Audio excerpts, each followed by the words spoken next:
I'm sitting in a 2012 Jeep Liberty Sport. We're going to program a non-remote key. Our key is in ignition. Our security light in the middle is blinking. Let's pull the pin and program.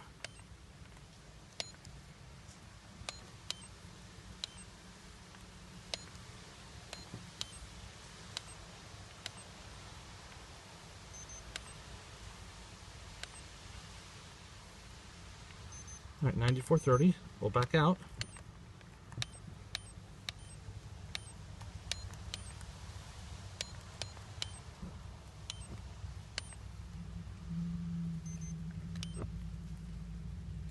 Program key.